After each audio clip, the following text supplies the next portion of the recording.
bum, bum, bum, bum. Hey, everybody. Come on in. It's time. It's time for Coffee with Scott Adams. Best time of the day.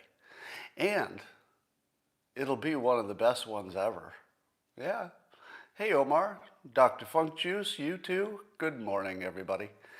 And if you'd like to enjoy today to its maximum potential, and I know you would, all you need is a cup or mug or glass, a tank or chalice, a time, canteen, jug, or flask, a vessel of any kind. Fill it with your favorite liquid. I like coffee. And join me now for the unparalleled pleasure, dopamine hit of the day, the thing that makes everything better. It's called the simultaneous sip. And people all over the world will be joining in right now. Go. Yep, that's the stuff. You can feel it just going down and making yourself healthier as you digest. Really good stuff. Well, you want to talk about all the interesting things in the news? I know you do. I know you do. But first, a question for you. What value do I produce that would make you want to watch this in the era of being after Trump? Now, when Trump was in office, a lot of people were watching me for my Trump persuasion and other comments about him. But why would you watch now? I'll tell you what I'm going to try to do, and I'll look for some feedback on this. I'm going to try to make sure that anytime you watch me, you're increasing your talent stack. In other words, I'm going to try to talk about what's happening in the news, but that won't be the main thing. The main thing will be to try to get you to understand it better by improving your talent stack. So I'm going to make you more effective in your life, not just informed. That will be my goal. So if you're wondering why to watch this, it will be because the people who do are getting smarter and better every single day. And by the way, I think a lot of you will confirm that that's true. In the comments, while I'm talking about other things, for those of you who are newer, tell me if you think you've gotten anything valuable from watching me for however long you've watched me. And that'll tell the other people what's up. All right.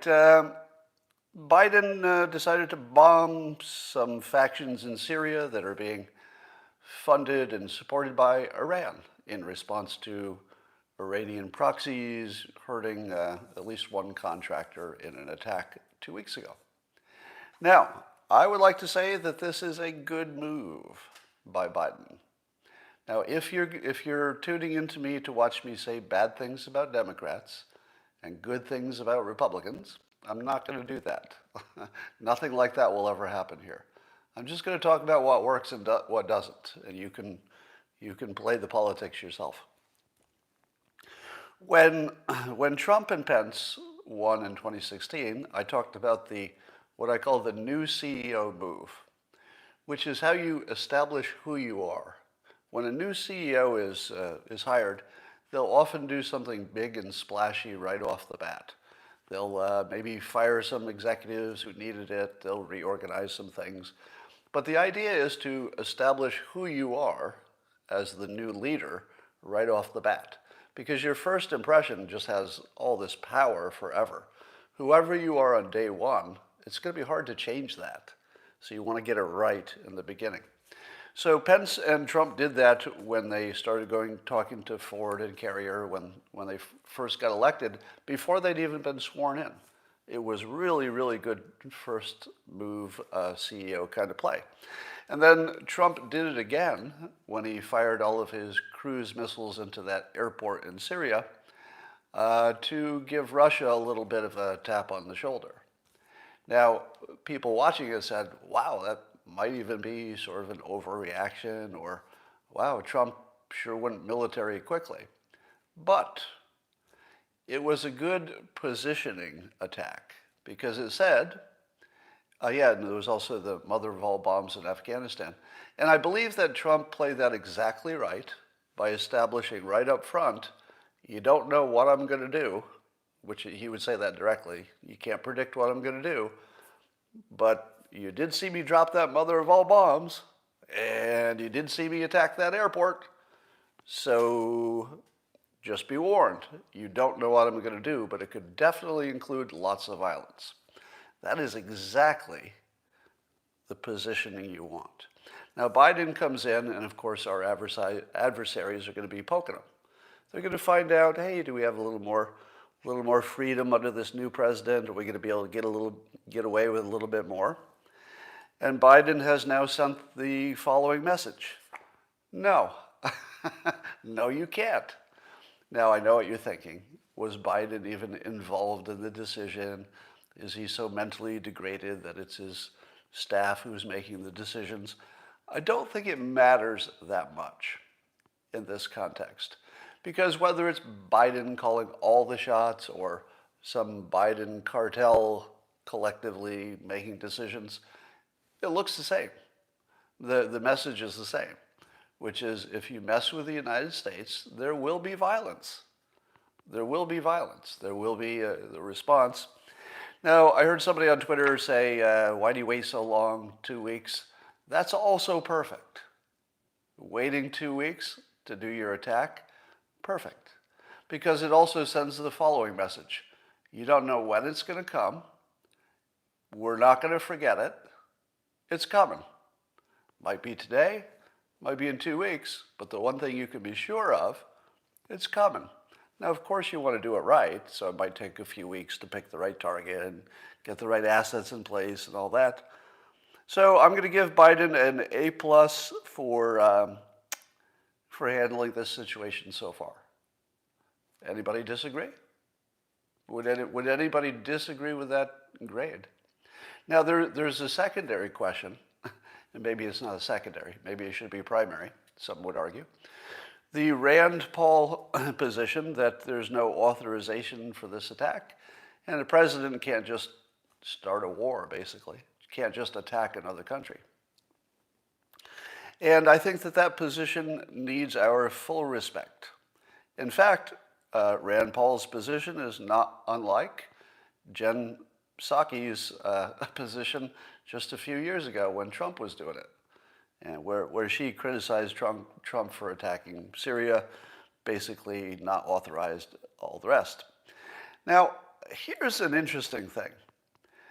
I don't really understand the whole situation with executive orders. Do you?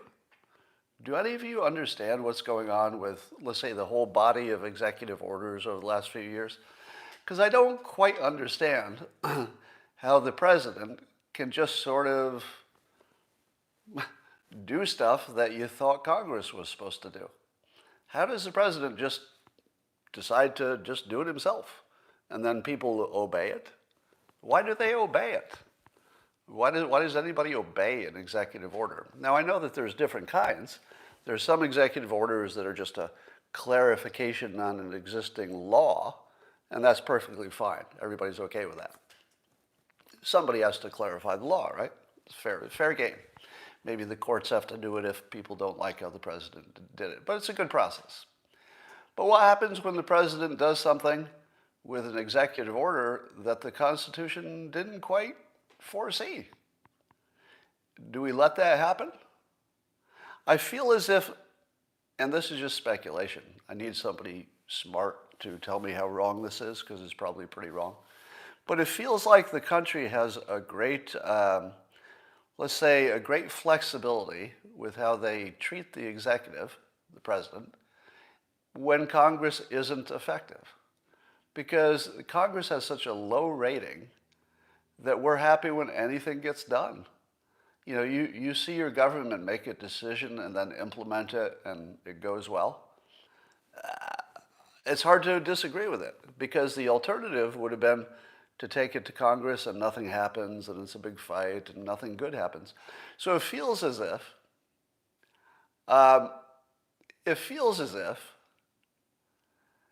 people are just sort of okay with executive orders because the alternative looks worse, which is to depend on Congress for making decisions. So are we sort of drifting toward a dictatorship because people prefer it? Because the alternative is being incompetent, having Congress muddle around?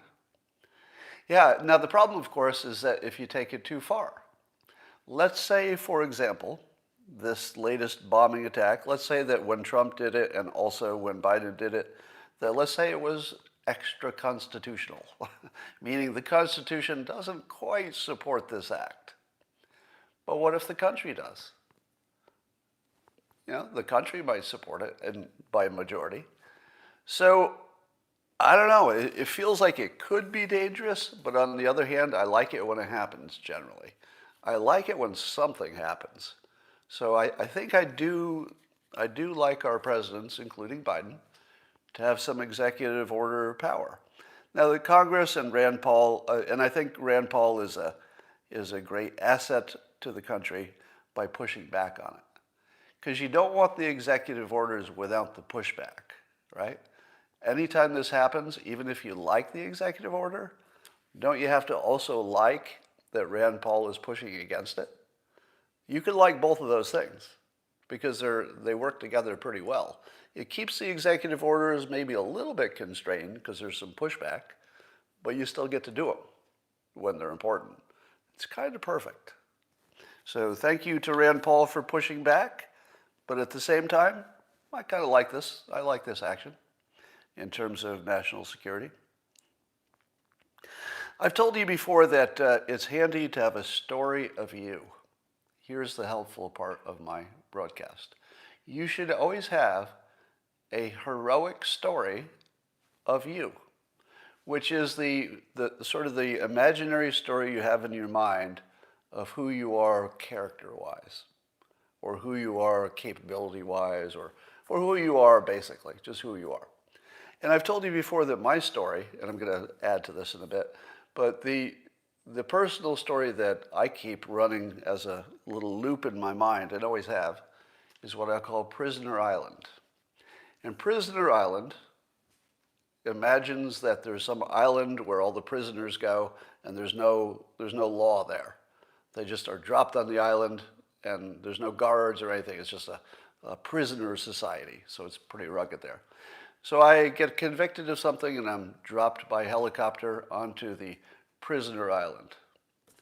Well, Australia is a little bigger, so that doesn't work for my story. But imagine it's a smallish island, and all the prisoners know each other and stuff.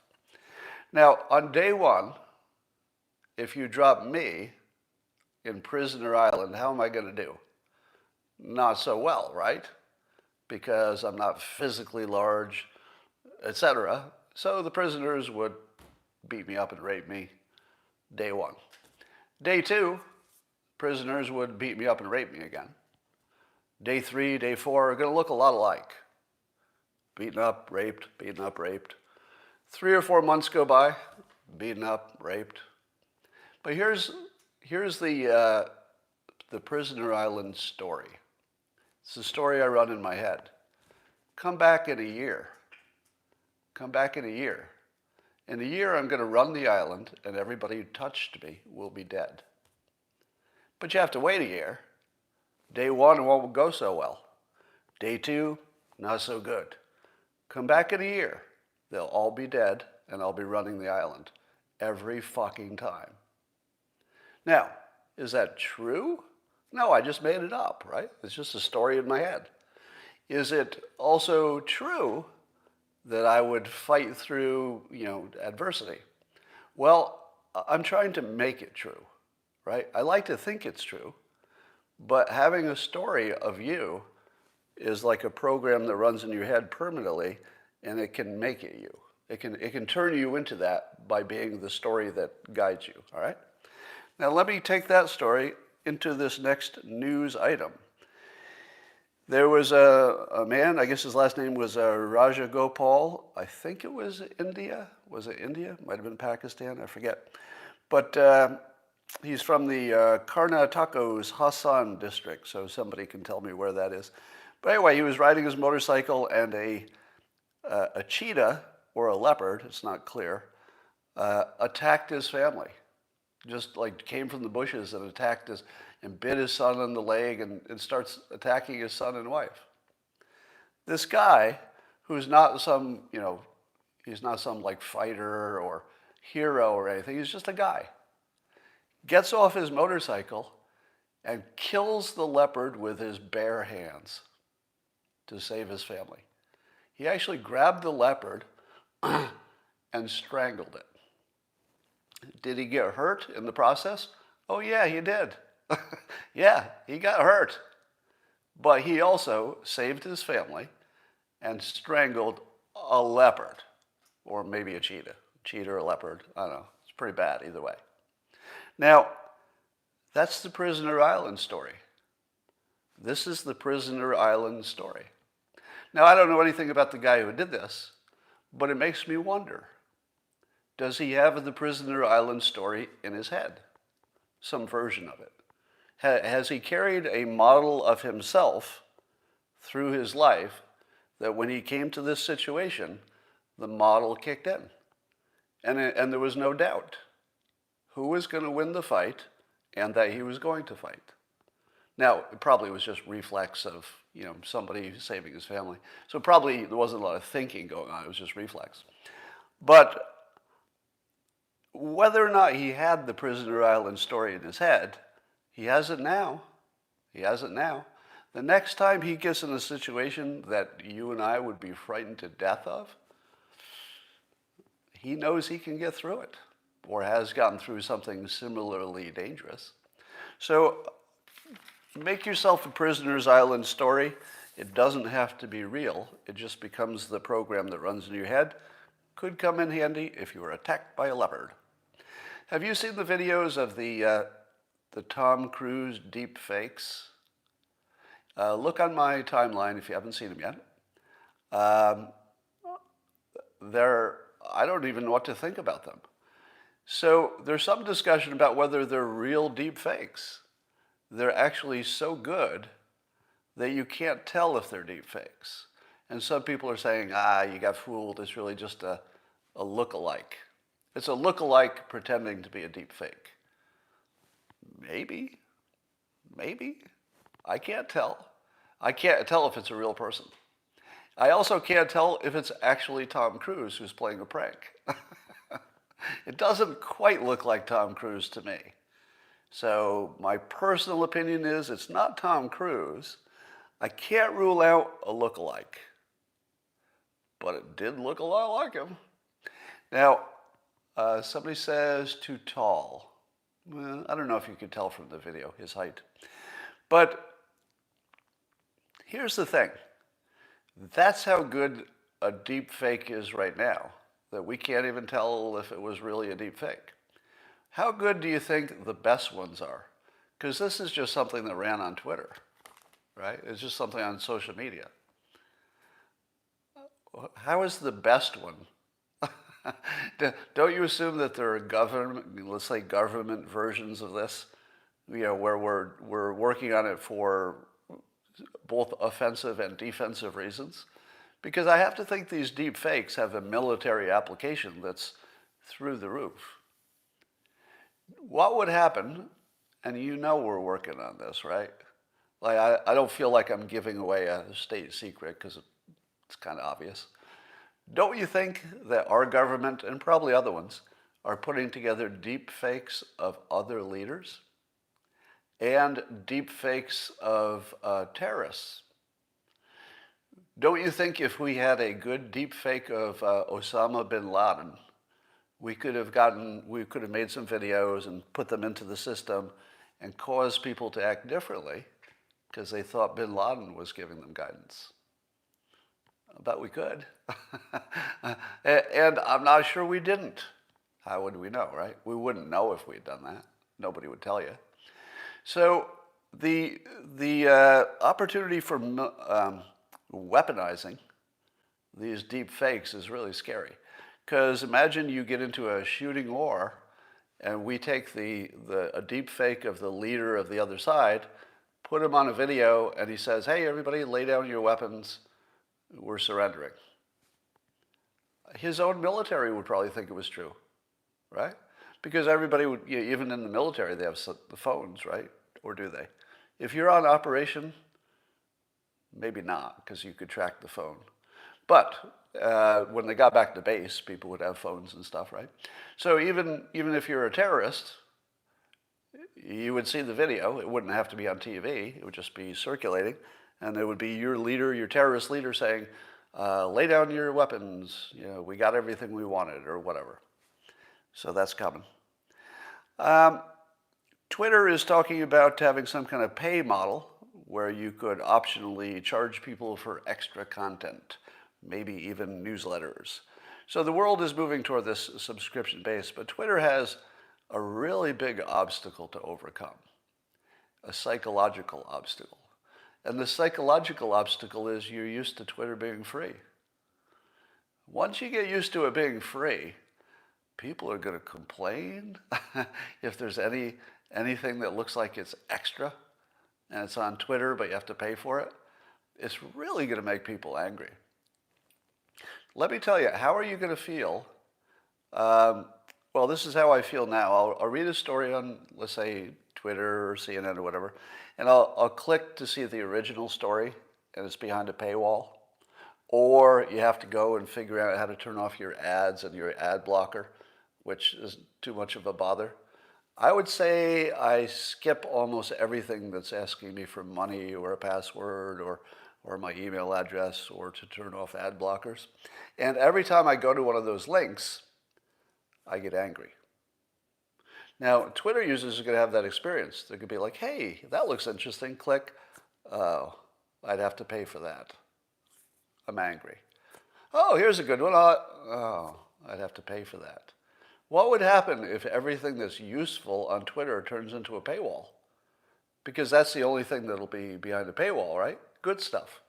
You're not going to put your worthless stuff behind a paywall. So Twitter has a really big challenge, how to handle the customer's psychology. Now, as you know, I have a full subscription account separately on the Locals platform. But the Locals platform was built for just that.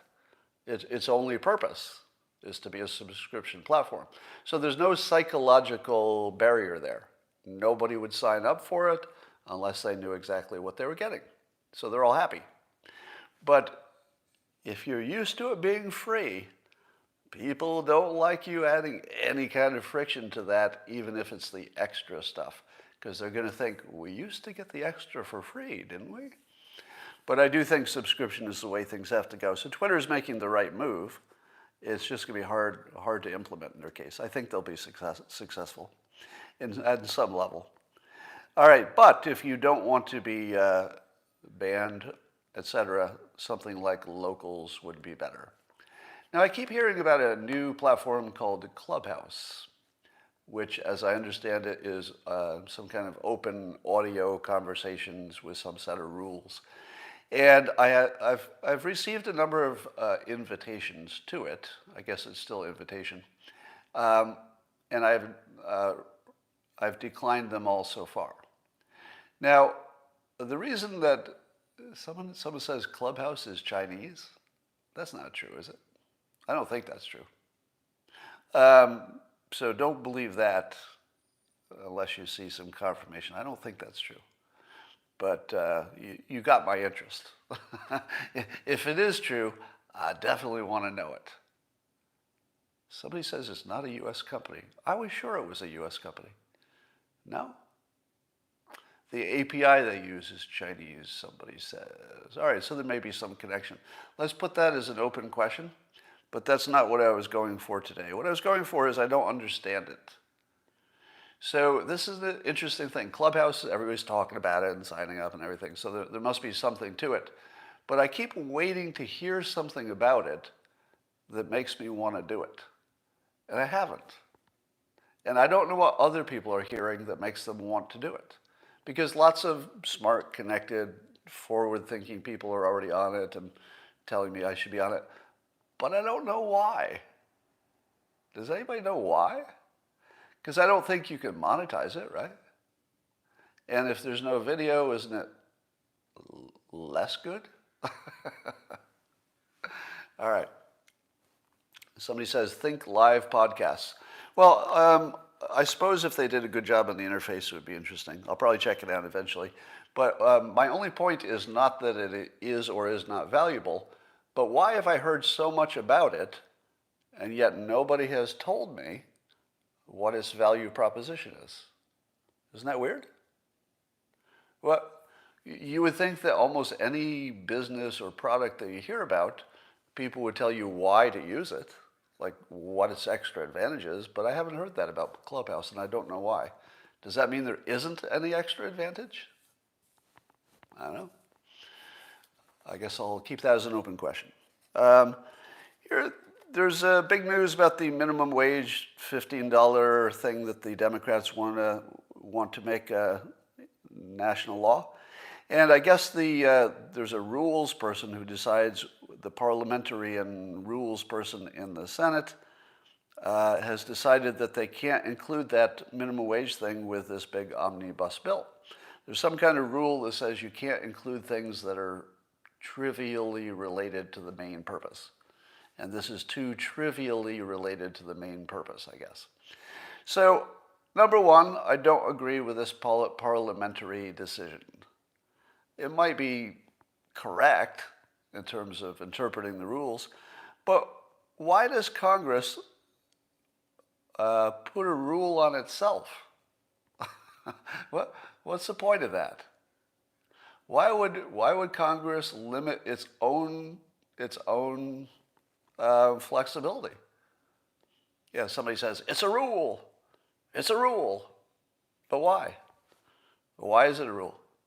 Why in the world can't the Congress say, you know, we all think this should be in this bill?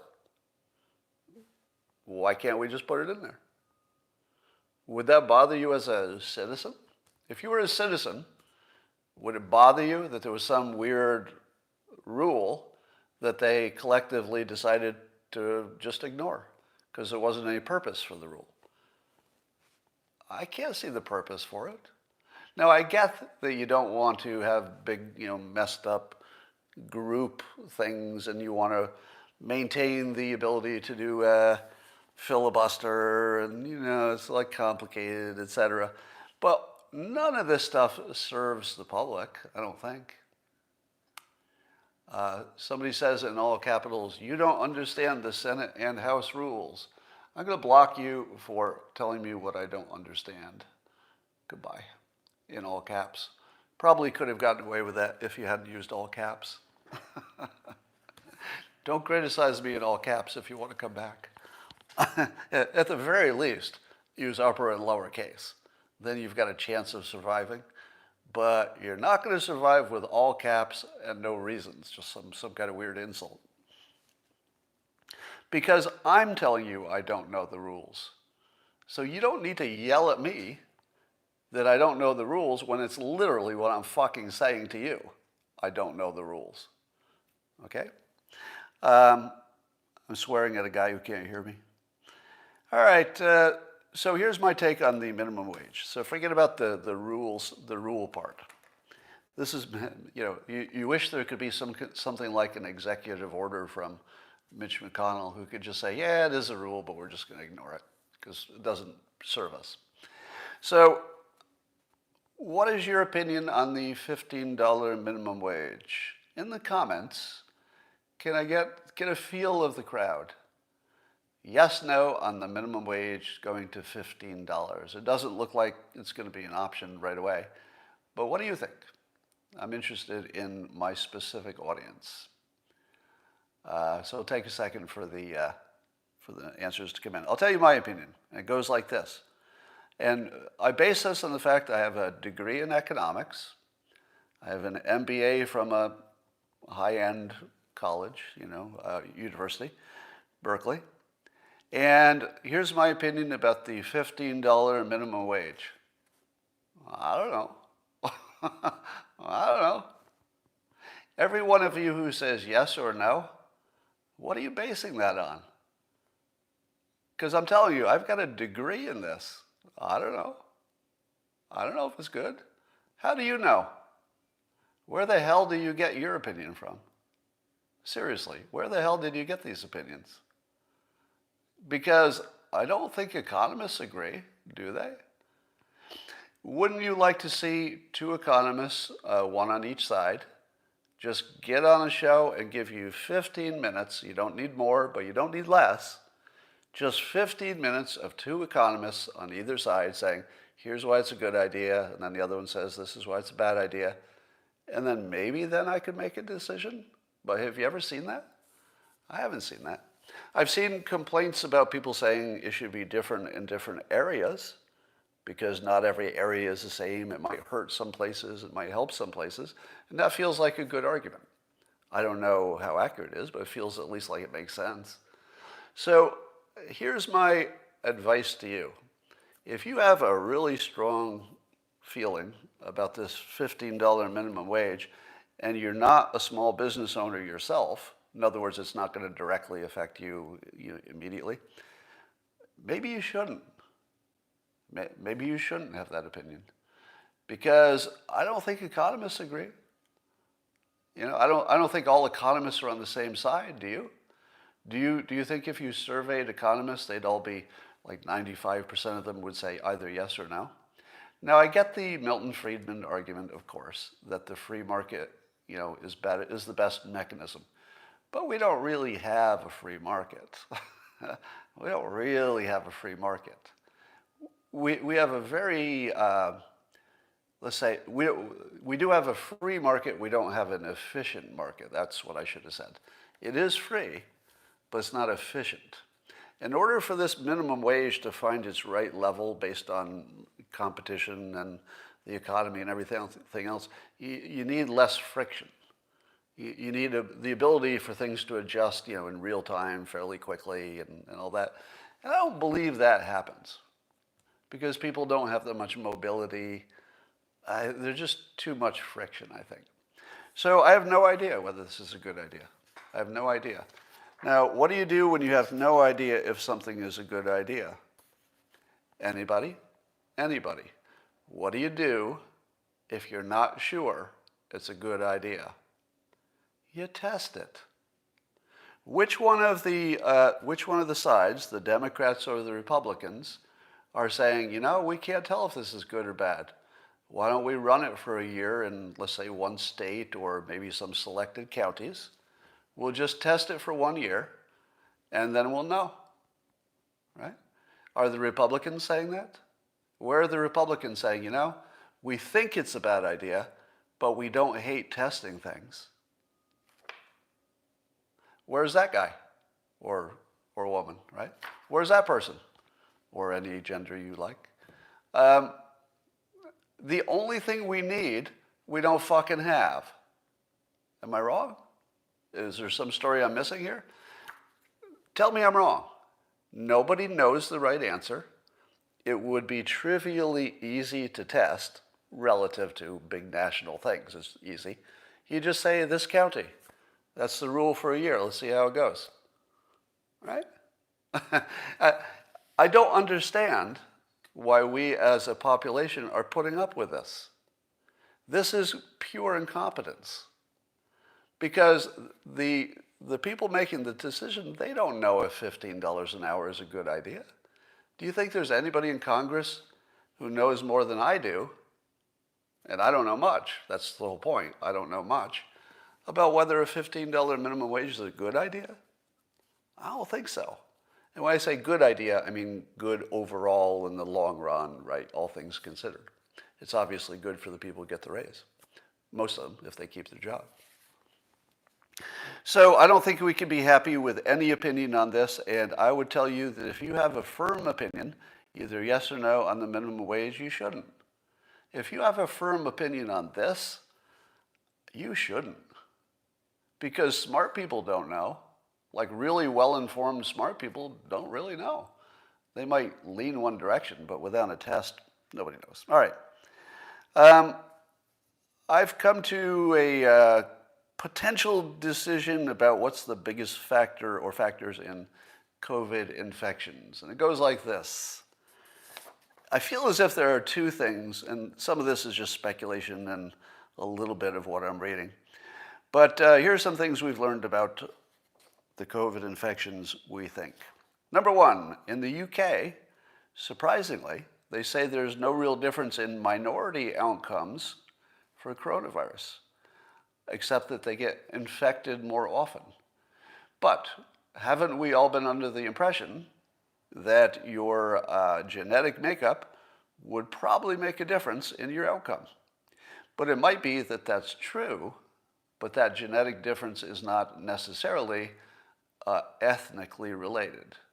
In other words, if you read between the lines here, the UK outcome, if let's say the data holds, any preliminary study like this, you can't assume it's right, but let's say it is.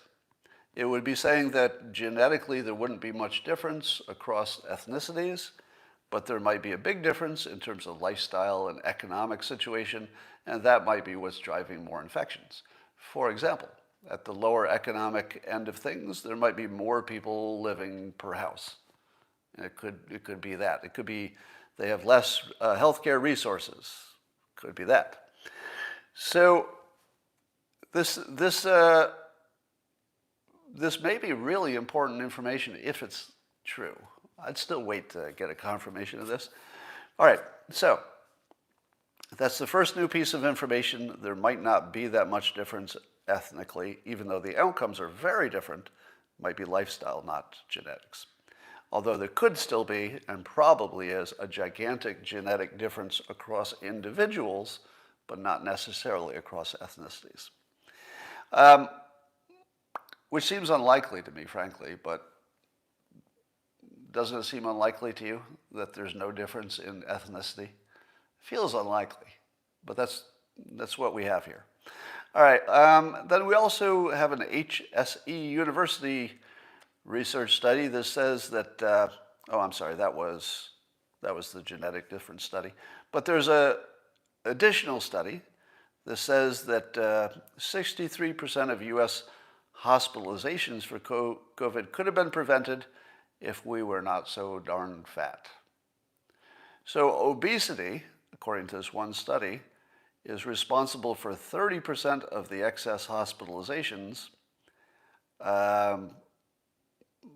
In the same sentence, it says 63%, so it's written very poorly. So I don't know exactly which of those numbers to look at, because it looks like it's two different numbers saying the same thing. But there's a gigantic difference in obesity. Now, we all knew that, right? We all knew that. But there's some kind of word that I didn't write down that says that sometimes it's the combination of two things. You need the comorbidity plus the virus. One by itself doesn't kill you. Now, why do we call this simply a virus pandemic when it's clearly an obesity pandemic at the same time? It's two pandemics if you call obesity a pandemic. But we sort of ignore one of them and pay all of our attention to the other one when they're clearly both gigantic variables. Now, I agree the virus itself is a bigger variable than obesity, but the obesity thing is so big, it's like you should talk about them in the same sentence every time. We've got a big problem with the virus killing our fat people, right? Now, I don't do fat shaming, so I'm just using fat in a casual way, not to mean an insult. I myself have been a few pounds overweight at various times in my life, and so I don't do fat shaming. But it's just simply a fact that Americans are overweight. So I feel as if the fact that we don't talk about that more is for what? Social reasons, wokeness? Is there some reason we can't talk about people's health because they'll feel bad? It'll be racist somehow? Sure. Here's the most predictable thing. What was the most predictable thing that would come out of the Tiger Woods thing? And by the way, I don't mean to make fun of anything that happens to Tiger Woods. We all hope that he recovers, and it is a tragedy. So I'm not going to take anything away from how bad this is. But the most predictable thing, and I wish I'd said it in public because it was so predictable. Today we learn that Tiger Woods does not remember the crash. Was that predictable? As soon as I heard that he was awake when they found him and he was coherent and all that, but that the actual cause of the crash was unknown, As soon as I heard that, I said to myself, he's going to say he doesn't remember the crash. He's going to say he doesn't remember what happened. What would you do in that situation? What would you do in that situation? If that were me, I would say I didn't remember the crash. Because he might have been texting. I'm not saying he was. He might have had something in his system. Apparently, he was not tested for any drugs. Now, I don't know if the rules are different in the UK, but because there were no overt signs of drug use or inebriation, in other words, there was nothing in his car that suggested he had taken something, and there were no eyewitnesses that said, we saw him put something in his mouth or anything like that. So if you don't have any cause, it's just an accident, I guess they can't check. So Tiger Woods can just say, I don't remember. They won't ever check his blood to find out if he was inebriated. And it looks like he can just go with that story, that he doesn't remember. And he'll be fine from any kind of repercussions. So I don't think anything was more predictable than he would say he doesn't remember. Do you believe it? Do you believe he doesn't remember? I'm going to go on record as saying no, I don't believe it. It's not impossible. It's traumatic, very traumatic. Could be that the cause of the accident was that he blacked out. So then, of course, he wouldn't remember it. It certainly looks like he blacked out, doesn't it?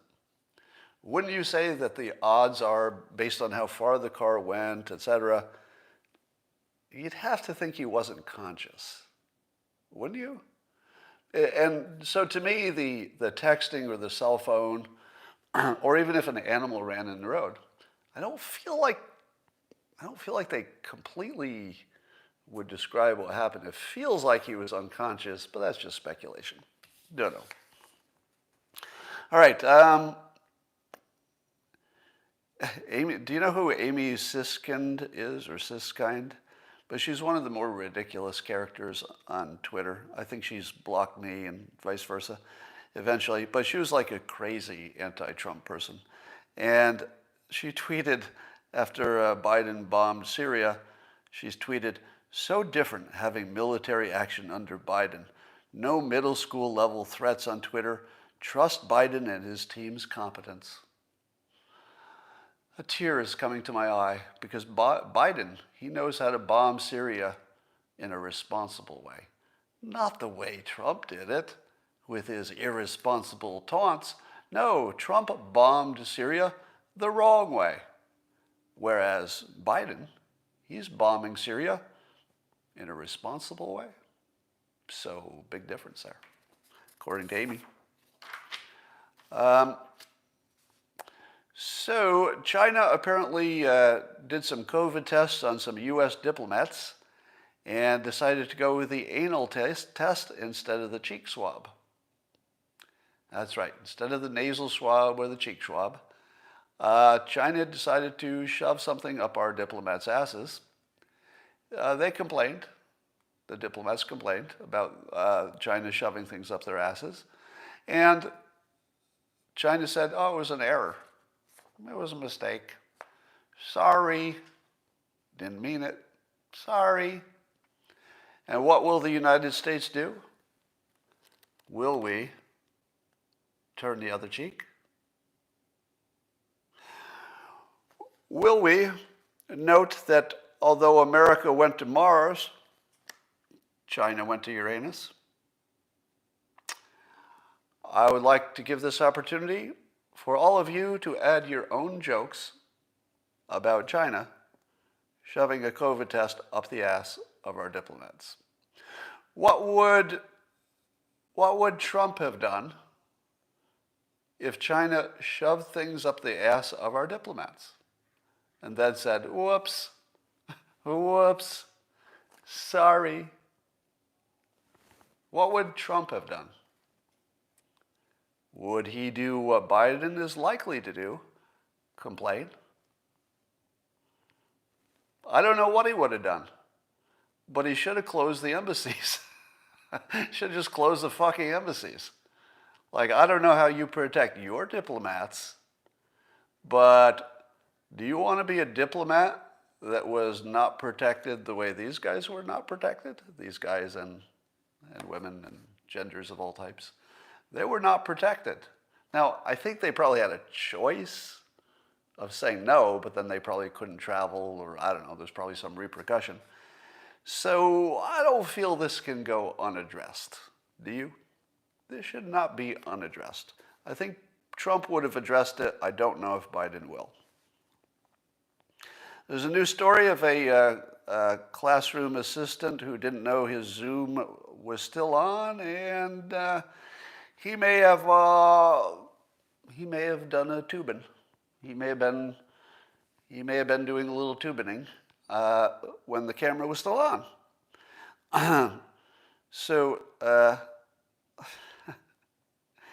Here's the funniest part, is that the young man, the 21-year-old employee, he also has a side company when he's not being an assistant in schools. He also runs Pirate Magic, a business that throws pirate parties for youngsters. While he portrays a character named Captain Sillybones.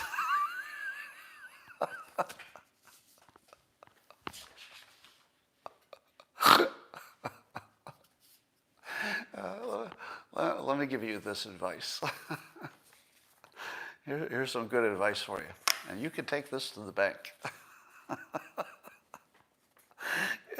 If there's any chance at all that you're going to get caught masturbating on Zoom, don't have a side business. Don't have a side business called pirate parties. And don't call yourself Captain Sillybones. Don't do them at the same time. That's like a comorbidity.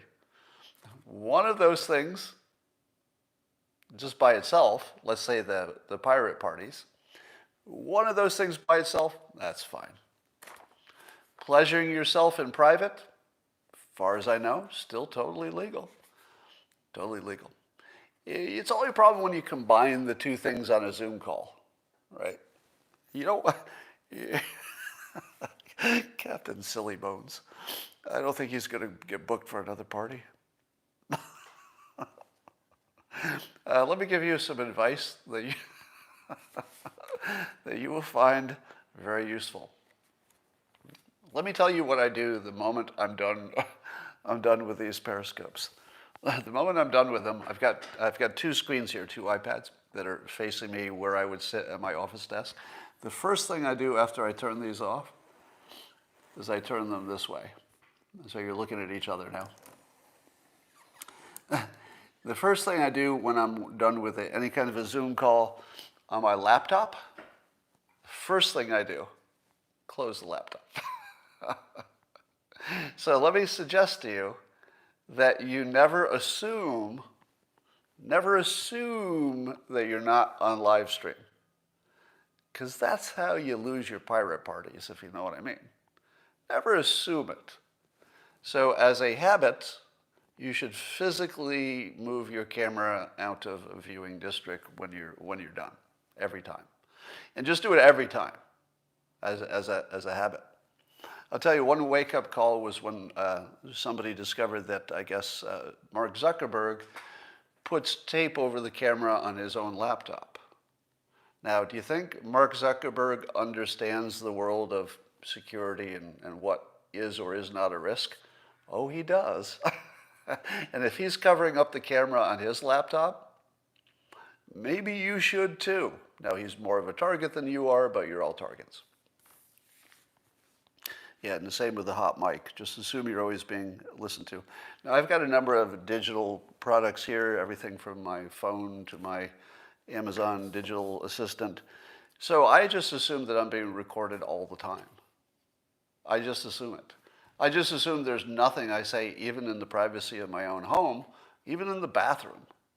I just assume that somebody's listening, or could. Doesn't mean they are listening, they just could.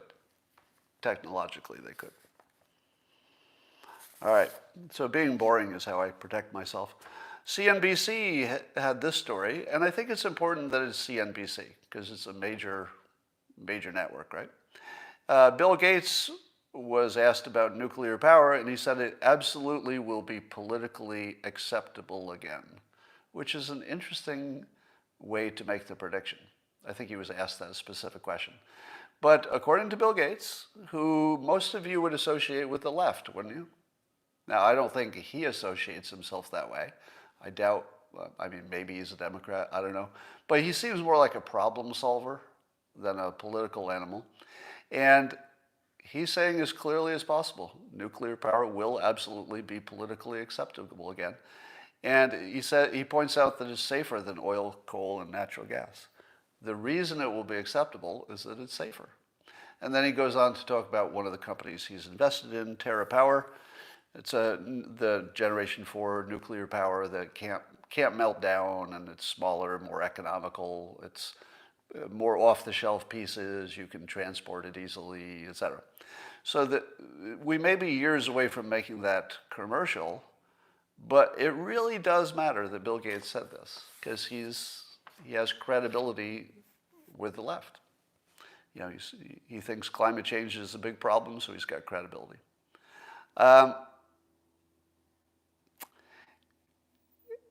Here's the other observation I was going to make about COVID. I feel like besides obesity, the other biggest factor is how many strangers you let in your house. And by strangers, I mean anybody who doesn't live there normally. So I feel as if we controlled one variable, we would get through the pandemic quickly. Now, maybe the vaccinations will get us there on time anyway. But if in the beginning we had only done one restriction, I think we'd already be done. And that one restriction would be, don't let anybody inside your residence who is not a resident. Unless, you know, it could be the plumber with a mask, right? But nobody to visit. Not even your out-of-town family members. I feel as though that one restriction of nobody in your residence except the residents for a month, we'd be pretty well done, I feel like. Now, you wouldn't get rid of the infection, but you might get it down to a low level. Now, does anybody disagree with that? Because it's something like over 50% of infections. It's worse in the winter when you're indoors. Somebody says, I thought we did that. No, we didn't really do that. We said you don't want to socially mingle, but I don't think anybody took it seriously inside their own house. I think everybody lets their other family members, I think everybody lets the boyfriend or the girlfriend come over. I feel like inside the house there are no rules, and that was the main problem. Probably the main problem. And I would also think that you could solve that with statistics and publicity. If you stop somebody on the street and said to them, what's the main place you get infected? What would the average person say? Think about it. You're probably way more informed than the average consumer, just the fact you're watching a live stream about the world and politics. The average person isn't really paying attention to too much news on average. So stop the average person in the street and say to them, where do you think most infections happen? What would they say? I'll bet they wouldn't say home. I'll bet most people would say, well, they closed the restaurants and gyms. It's probably restaurants and gyms. Or they might say, must be the workplace, because why else would they do the lockdown? But I'll bet it's not. I'll bet if you simply produced enough statistics to say, look, most of it is because you're letting somebody in your little unair circulated space who doesn't live there. That's most of it. I think if we just hammered people with, I don't know what the real number is, but it's like 56% is in the home, and just keep telling people that. Say, it's because you used your app and on Tinder, right, or whatever it is. So That's all I have to say about that. Now, Rasmussen has an interesting poll in which they were asking about people's opinion of some national leaders. You know how I've been telling you, why is there not like a new national leader? And I've said AOC may fill that spot. But here are some names. I'm going to tell you the names that they polled, and let me see if you can guess who has the highest favorability at the moment with the public. So this is the entire public. The names they tested were, this is Rasmussen, Kevin McCarthy, Mitch McConnell, Nancy Pelosi, Chuck Schumer, and AOC. Now, add together their two favorable categories, the highly favorable and the normal favorable. And who among those do you believe had the highest favorability? Take a guess. I want to see in the comments how plugged in you are to the national consciousness. Most people are guessing AOC, but I think you're guessing that because you think that's going to be the answer, because why would I bring it up? I always talk about AOC's persuasion. So I feel like I've biased the survey. I think I biased the survey too much. You're trying to guess what it's going to be. Here's the answer. Kevin McCarthy.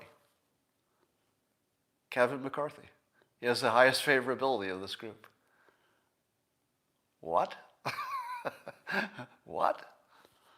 How the hell did that happen? Did you see that coming?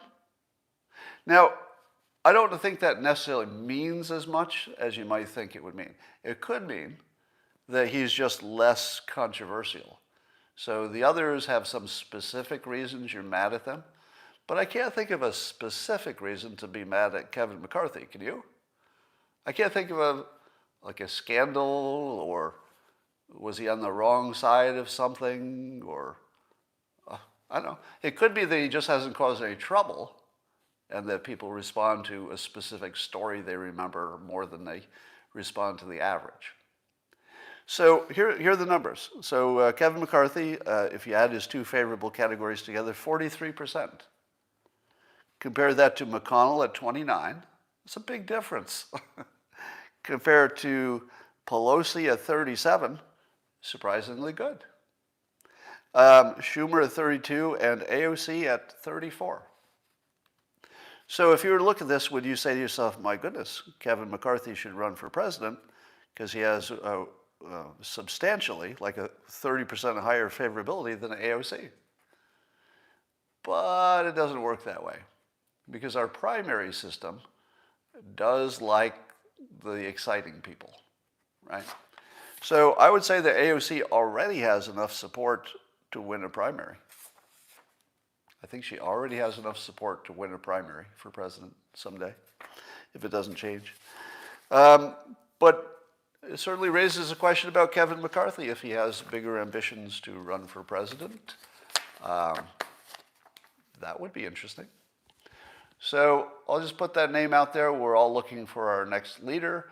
And it's very interesting that he doesn't have obvious negatives. Yeah, it could be that he just has the lowest profile, meaning, as somebody says in the comments, that just people don't know as much about him, so they don't have a negative feeling, so they say, he's okay. It could be just that. So you have to be careful about averages. If I've taught you anything, and I'll remind you, this is what I call the Hollywood way of looking at favorability. And I learned this when I was doing a Dilbert TV show, which never made it to the air. We tried to do a live action one with real actors. The animated one did eventually get on TV. But when I was testing that, we made a pilot. We brought people into a room, and they have their little buttons that they push when there's something they like that's happening on the screen. And I asked the executive, what are we looking for? You know, what average approval of the TV show would suggest it would be a hit? And the executive said, we don't look at the average because that's useless, which is really interesting to know. We look at how excited some people are. What you want is that a few people, maybe 10% of the audience, just thinks it's the best thing they've ever seen. You don't even care about the other 90%. Because most shows are not watched by 90% of the public. A huge hit whether it's a song, a movie, a TV show, is because 10% of the public loves it. That's what makes it hit. Same with Dilbert. If you ask the average person, hey, how about this Dilbert comic? The average person would say, not for me. But something like 10 or 20% of the public who has a job and relates to the situations, etc., will cut it out, buy the book, get the calendar, and that's enough to make Dilbert wildly successful. So be careful when you're looking at average favorability, because it doesn't predict. What does predict is if you're wildly hating or loving an individual, such as a Trump or an AOC. So Kevin McCarthy doesn't have the wild hate or the wild love, and that usually does not predict national success, at least running for president's success. But how hard would it be for him to learn that, or to, let's say, to adopt a persona that could get him elected? Probably could do it. Probably could do it. I would guess he has the capability to raise his game, but we'll see. All right, that's all I got for now. Yeah, I know about the brains behind AOC. There's, she was sort of selected and groomed, and there was a mentor who probably made a big difference. But here's the thing. Everybody who thinks she's not smart, you're all wrong. Say what you will about her politics. She's really smart. I hate to tell you, but it's obvious. If you're still judging her as like the bartender, you are so missing what's going on. She's smart. Most of our members of Congress are. Most of them. It's not even unusual. That's how they get elected. Somebody says she's misinformed. My point was that her mentor may have taught her a lot, but if you factor in how quickly she would pick up what she learned, the mentor may have, already given all he could give. There may not be more to give there. All right. When has AOC ever faced a tough interview, you say? I wouldn't worry about that at all. I'm pretty sure she could handle a tough interview. And she does what Trump does, which is she'll do the big ask that you think is ridiculous, but then it ends up well because she negotiates toward the middle. All right, that's all we got for now, and I will talk to you later. All right, YouTubers. Somebody says she even flubs the softball. I'd have to see some examples of that. Her public speaking is so good that I can't imagine that she would be bad in a tough interview. Who's going to jail for the fraud? Which fraud?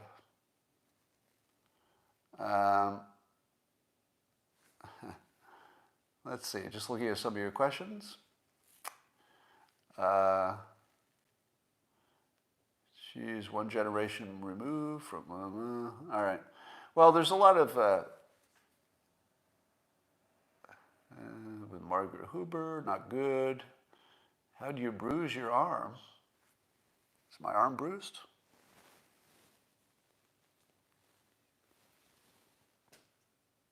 That's weird. I didn't know I had a bruise. You know what's weird? I can't see it. So I'm looking at my arm and I can't see it, but I can see it on camera. Just the lighting's different. Actually, I have no idea. I must have banged it on something. It's not a burn. It's a bruise. I just don't know how I got it. All right, that's all for now, and I'll talk to you later.